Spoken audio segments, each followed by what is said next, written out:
Hello, everyone. I'm Dominique. And I'm Christina, and we are the Connected in Glass podcast. Every week, we will feature interviews with glass artists who speak to their creative processes and overcoming challenges. These conversations are real and raw. We hope that by sharing these stories, you're able to find some connection and know that you're not alone. We just wanted to take a moment to thank you for listening to our podcast. We're super passionate about this project and work for hours every week to bring you this content. So if you'd like to help support us, please consider becoming a patron at patreon.com/connectedinglass. Also, please consider joining our Facebook group, Connected in Glass Community, where we continue the conversations from these episodes. We'd love to hear from you. This episode of Connected in Glass is sponsored by Diddy Clips. Diddy Clips has changed the way we film our glassblowing videos, and we're proud to be working with them. Today, we're interviewing Heather Behrendt. She's a glass artist currently based in Rochester, New York, who's been working with glass since 2008. Hello. Hi. Hey. Thanks so much for joining us. Yeah, thanks for having me. Appreciate it. All right, so we're so excited to get to know you. At first, we want to just skip the glass part of your life for now. Tell us a little bit about yourself, where you live, and what you do for fun besides glass. Okay. Well, as you know, my name's Heather Behrendt, and I currently live in Rochester, New York. I live here with my husband, my two cats. We own our house here. I'm originally from California. I moved here in 2003, so, getting used to the snow was super fun. But when I'm not working with glass, I try to work on myself, work on fitness, and taken up running recently. I do try and do a little bit of drawing and painting and just, other artistic endeavors. That's about it. Cool. That must have been a big change going Yeah. But I'm used to it now, but took a bit. All right. So can you tell us about how you started working with glass? Okay. Well, back when I was in high school in California, I was a music nerd, and my last year I kind of wanted a break from it. So for my elective, I chose art workshop where we did like stained glass. There was a little bit of flame working, fusing, just kind of a little bit of everything. I was more into the stained glass, but that was kind of how I got bead making in my head. And then later on, when I had an apartment, it was like, stained glass, I don't really have a space for it. Let's try flame working. I don't know why I thought that was a good idea, but that's how it works out. So started doing that with the, traditional hothead kit that a lot of people end up having in my apartment. Probably not the safest idea, but it is what it is. But I did stop and realize this probably isn't a good idea. So let's go ahead and save up for a house and build a proper studio. So then 2008 hit, and that's when we bought the house, set up a proper studio, and I really started getting into lamp working. And can you tell us about the style of work that you were kind of pursuing when you started, and then maybe tell us a little bit about how it evolved to what you're doing now? Well, I mean, I started, I think, like how a lot of people do. When you're trying to figure out your style, you try a little bit of everything. You see the things you like, and like look up a tutorial, I'm going to do that. So I did, a lot of basic flowers and dots and just the things that everybody starts with. And I really wanted to do stringer work. Like I really enjoyed patterns, scroll work, stuff like that. So that's kind of where I focused. And I feel like I really hit on a good thing when I started to do music beads, because that was a good combination of stringer. And I mean, I had a background in music. And then beyond that, I was trying to find other things that I could do with stringer that really stood out among the crowd, because, it's hard to stand out sometimes when there's so many people working glass. And that's kind of how I've gotten into the cat drawings that I like to do now. So those are done entirely with stringer. They're done freehand. And, I'm a crazy cat lady. So again, my area of expertise that I could share with everyone. And did you take classes with other people, or did you kind of figure it out on your own as you went? I started off on my own, but I have since taken some classes, none really that are specifically stringer based, but Like Corning is like an hour and a half drive for me. So I've been able to take a couple classes there, working on some Murini, and just, it's funny, you'll take a class and it'll be on something specific, and what you get from it most is just like the little things that people do on their own, like the small techniques that really help you every day. So I've accumulated a lot from that, just watching other people work and taking whatever classes I can. Did you kind of pursue glass initially as just a hobby, or was it always like a very professional mindset that you were going into it with? That's always the dream of, just live off of your art, even though it's usually doesn't exactly work out the way you picture it. It was always, oh, that'd be cool if that worked out. But, I didn't actually think it would. But, I put in the time and I put in the work and was eventually able to go full time. I started by going part time at my retail job. And a little over a year ago, I quit the part time job. So now this is my full time gig. So cool. Congratulations. Thanks. Can you tell us a little bit about the studio space that you have now? And also, you're almost entirely working soft glass, right? Are you working with Moretti or? Yep, I'm primarily working with Moretti, Effetre glass, the occasional CIM, double helix, that kind of thing, but all 104 based. I have played a little bit with borosilicate. In fact, I do occasionally assist in the local studio teaching some of the borosilicate date nights, which is, very beginner. Back to the studio, I primarily work from home. So I have a split level house, and the bottom portion is pretty much all devoted to glass at this. So I'm mostly working alone. It's very quiet until I, turn up my music and jam out. But I also do occasionally work out of the Arc and Flame Center, which is about 40 minutes away from me, and I teach some beginner classes there. So I always have access to that if I want to work with other artists, but I'm kind of a recluse sometimes, and I like to just go downstairs and get some work done. So what kind of mindset do you need to go into work by yourself versus going into like a public studio and teaching? It's a little challenging sometimes because, it's very free form. So if I want to hang out in my pajamas, I can, but it's probably not going to be very productive. So a lot of times I really have to force myself downstairs, even with just making a list of this is the production I have to start with. And usually that kind of gets me going. And then, ideas might flow a little more freely and I can make the more interesting work. But for me, that bread and butter type of work really helps me in the long run with my creative work because it gets me down there, it gets me warmed up, gets me good practice on the foundational skills. How do you go about pricing your work? And has that changed at all since you've started having glass as your full time? Pricing is always challenging. I know that's kind of everybody's challenge. I used to kind of follow the $1 per minute formula as kind of a guideline, but now I don't track it as much. I try to look at how much time I'm really putting into it. It's really difficult sometimes because, people will see your work and they're like, oh, that's so great. And then you say, oh, it's this much money. They're like, oh, that's nice. It suddenly makes it more real when you attach a price to something. So it can be very difficult. So I do have to force myself to don't sell yourself short.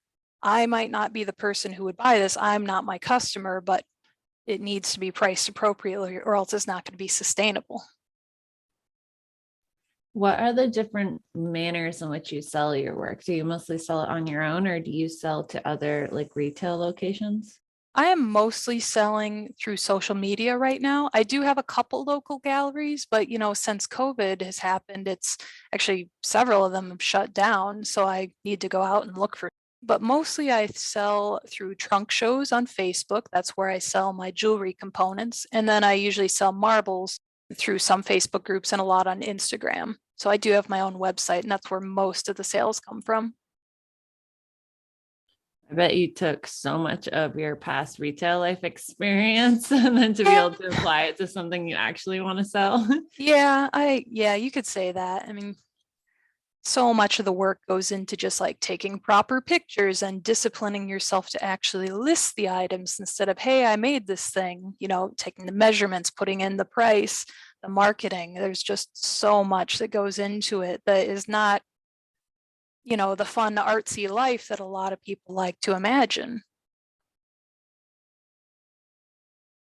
What's your process for when you come up with a new design? Do you draw it out, or do you just take it right to the torch, or can you visualize it in your head? I definitely need to draw things out. I'm a very big believer in prep work, because when you're holding, a 2-inch ball and like you don't have something ready, it's kind of a formula for trouble. So I actually start by sketching out most of my designs. I'm a very big believer in drawing, working on that skill, because I think that's going to help me in glass. So I start by drawing something out in my sketchbook. It can be as detailed, or I even like write down the colors. I pretty much try and lay out as much of an outline and as a game plan as I can. I get everything out, kind of double check, make sure I'm good, go to the bathroom, am I hydrated? All that kind of, just like the mental checklist of like, okay, am I ready to devote 4+ hours sitting here? And then I start getting into it. And hopefully I don't run into any problems that I didn't foresee, but overall, that mental checklist and drawing things out really helps me out. Do you ever feel stuck or like you don't feel inspired to make anything? And if so, how do you get out of that? That happens a lot, and especially since the pandemic, that's really been hitting me hard. And that's why, as much as it can be kind of boring, the bread and butter work, like that really does help me, because half the work is just getting myself in front of the torch and starting to make something, even if it's junk. It's just putting in the time. So that's one of the things I do, is I just like make a list of the, stuff that I can rattle out. And eventually I get to the point where I'm like, oh, this could be a cool idea. I'll write that down for later. Or even if I just have a chunk of time, I can kind of test things out. And it kind of gets me a little more into that creative mindset. Another thing that's been really helpful for me, in particular with my style, is I started getting into drawing, and not just like drawing for the sake of making a game plan, like actually drawing to make a finished product. I don't know if you guys are familiar with Inktober. It's like a drawing thing in October where there's 31 prompts and you draw something for each day. You can pick up as many or as few as you want, but the goal is to do all of them and share them. So I started that last year, and it really helped me to kind of get out of the funk that I was in, because there's a little bit of pressure that you're putting on yourself to complete something every day. So while I know this is pen and paper, it really helped me to write down some ideas that I can eventually revisit in glass. And some of them I have, some of them they're, for later, maybe we'll see. But that was a big help for me. Do you know what imposter syndrome is? Is that something that impacts your life? I wish I didn't know what imposter syndrome is, but unfortunately, it's very much a thing, just like everyone else, I think. I have it constantly, and it's almost like I have to reason with myself in my head. Like there's two parts of me, and one's like, oh, I'm insecure, I don't know what I'm doing, I should get a real job. And then the other part of me is like, no, you've been published, people have purchased your work, you do nice things. Like it's almost like I have to reason with myself and give myself legitimate proof that I'm an artist, even though, you don't need that proof, but that helps me. And I still struggle with it, and I'm sure I always will. But maybe it keeps me humble, who knows? Do you ever struggle with putting any of your work out there? I don't have trouble putting my work out there just as a picture of look at what I made. I feel like the bead making community, which is kind of where I first started, were very, very supportive, a lot of nice people, and that made it easier when I was a beginner. It gets harder when I put a price tag on something, because then I'm assigning a value to it, and that makes sometimes kind of undermines my confidence a little bit. But just showing what I've made and showing my process, generally I find fairly easy. And I like it because it's an opportunity to educate people, especially when like maybe someone sees one of my drawings and was like, oh, I could draw stick figures better than that. And like, maybe you can, but can you do it in glass? And I can show them my process, and then they might step back like, oh, I get it. Okay. Seriously, right? Those stringers, you're Yeah. crazy. Yeah. Impressive. So if you were to split the ways that you make your income into a pie, maybe it's like ever changing seasonally, but like how much percentage of your income's made by like your more production items, like helping teach classes, and like your like fun one-off items? Like, is there a way that that's split, or does it kind of always change? It does always change, but I would say, an average over the year, probably a third is like the fun, unique, one of a kind projects. Probably about 50% would be the bread and butter type of things, which for me, a lot of it is the jewelry components that I'm combining with electroforming. And then what else? So I got 20%, and probably about 20% is teaching, because that's kind of gone down a little bit with pandemic and stuff. And what would you say would be your personal definition of success? Or do you feel like you're already successful? That's one of those things that's ever evolving. Like when I first started, it was success was, hey, I made a round bead. I have made a success. And then it goes to like, I have mastered, well, sort of mastered stringer. You keep setting that bar higher for yourself all the time. So, it used to be like when I can quit my full-time job, when I can quit my part-time job, when I can get into this certain gallery. So I have achieved goals and I'm proud of myself, but I know that there's always more to do, and there always will be. Totally. I kind of want to go back to how you said that you pick up on little things that people have done when you're watching them work. What's some of the big ones that you utilize? Okay, here's an example. A while back, I took a paperweight course, and this was done at the torch, not at the furnace. And I mean, I learned a lot. I never really made paperweights, but the biggest thing I think I got from that was the ability to use a boro punty as opposed to a soft glass one. Like, it's a very tiny part of that class, but we used it a lot, and now I use that every time I make marbles. That was a game changer for me. So that's like one such example. Another thing is at the Arc and Flame Center, because I can take classes there because I work from there, like I've taken most of the boro courses. And while I haven't really gotten that into doing boro, I've gotten a lot out of it because it's all off mandrel stuff that I can translate into soft glass. Does that make sense? Yeah, definitely. Like learning those like basic skill sets are transferable. Yeah, and I feel like a lot of times, especially with 104 soft glass, you kind of limit yourself a little bit because you're working on a mandrel. You just kind of assume this is the first thing I grab when I start working. This is always going to be there, but I really feel like it opens up a lot of doors. So the stuff that you make is really unique and your style is just like clearly yours. But do you ever find that you have people that mimic your work, or like as you're teaching, people admiring your body of work and like almost kind of copycatting you a little bit? Or do you find that it's just so hard for other people to replicate that it just kind of stands on its own? I feel like there's so many things you can do with stringer. I mean, you can do patterns, you can draw things like I'm trying to do. You can, make music. There's just so many things that you can do. I feel like if someone was specifically copycatting what I was making, like it would be extremely obvious. You know what I mean? Like I feel like everyone, like if they wanted to do kind of fun, cartoony kind of things, they would have their own take on it because we're all, we all come from a different background. We have our own animals that we like or scenarios we find funny. So I haven't really come across it too much. Never know in the future, but it's also, I don't teach a lot of stringer. I mostly teach the beginner kind of stuff. Yeah, that makes sense that you're kind of teaching, like they're not even at the skill set where you're touching them. Yeah, I do teach a stringer class, but we definitely use thicker stringers, and it's kind of a jumping off point for people.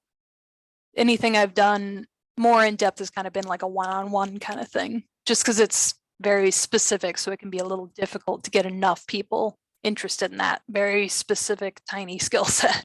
One question that we kind of we didn't really fully discuss, but do you have any experiences with anxiety and depression? Because that's something that Christina and I both battle with a lot. So it's nice to hear other people's experiences with that. Yeah, I have had some struggles, especially I think it's become more apparent with the pandemic, just like many other people. So I have been, particularly in the past 2 years, really trying to focus in on my mental health through medication, talking things out, meditation, journaling. I've been trying a lot of things and just seeing what works for me. That's actually one of the reasons I got into running earlier in the year, because I had quit my part-time job and I was realizing like, hey, I'm not really leaving the house. That's probably not healthy. So I started doing that both as physical exercise and just as a mental, get me out of the house, get me away from social media and the computer. And it really helped me. There's been a lot of things and everything helps a tiny bit. Nothing is going to make it go away completely, but I do my best. And some days I'm super productive, some days I'm kind of a blob, but I always show up, I do my best, I try and make something, even if it's just, a bread and butter kind of boring sellable item, but it's still, I'm putting in the time, and that's the thing that's important. At the end of the day, I actually journal and I write down kind of what I did that day. And that helps me to see like, hey, I did okay. I did some work. I got some things done. I talked to people. It kind of proves to me like, hey, you're doing okay. You got this. Doesn't always work, but it helps. So you said you're married, right? Is your partner a creative person, or are they on the opposite spectrum as you? He is somewhat creative. He used to be more into creativity and art, but as you get older, sometimes it's like, you get the, go get a job, go earn money. So he's kind of not doing as much as he used to, but he does really help me out because he is kind of a tech nerd, and that is super helpful for me with basically any computer issues I have. I've kind of let my own computer knowledge go because I'm just like, hey, Kurt, want to help me with this thing? And he's always happy to do that. So he's incredibly supportive, and I could not do it without him. We all need one of those techie people around. No, very invaluable.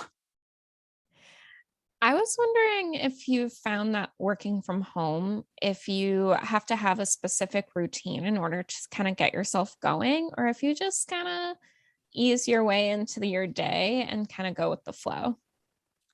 That is a work in process that I'm especially struggling with lately.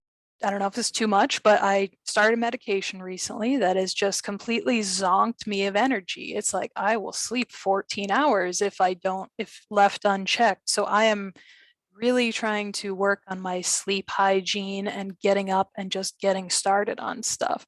So for a while, I was trying to ingrain this habit of doing a daily doodle, just, no specific prompt, just a fun little, hey, start on some art and that will start your day off right. And sometimes it works, sometimes it doesn't, but it's all these little routines that I'm trying to set myself up.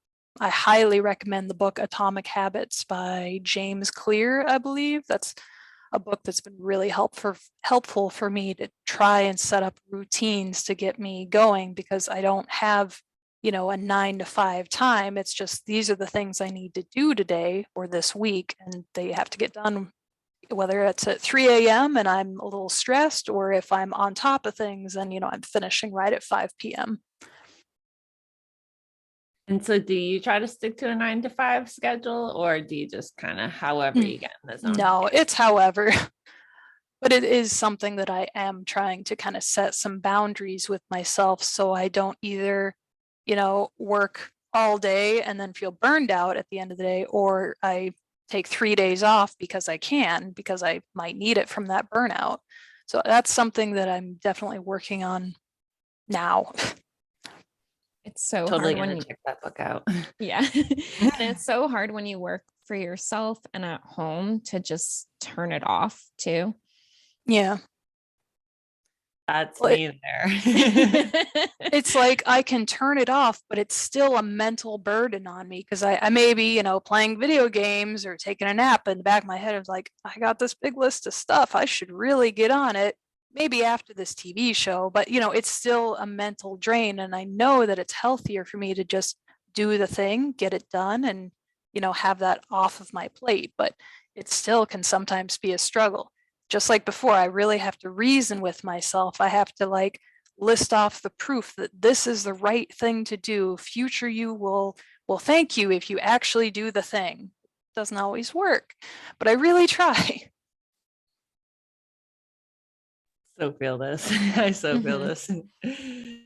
So do you have anything that we missed that you want to talk a little bit more about, or do you have any epic words of wisdom to conclude with? I mean, the biggest thing I can say, it's not very profound, but it's do the thing, even if it's not good. You just have to do it sometimes. I guess Nike had it right when they said, just do it, right? And even if it's not good, like that is. Yeah, you are getting practice. You are putting in the work, and that is the important part. Eventually, the good work will come out of it. Yes. That's so good. Yeah. Literally have this conversation at least once a week. Yeah. And while I may be saying this, I may publicly sound like, oh yeah, I follow this stuff to a T. I absolutely struggle with it. It still doesn't always happen, but in theory, this is what I know I should do. Mm-hmm. Yeah, totally. Well, thank you so much for your time. We really appreciate it. Thanks for having me. Bye. Bye. Thank you so much for listening to this week's episode of Connected in Glass. Make sure to follow us on Facebook and Instagram for more information on the artists we interview and for updates on the podcast.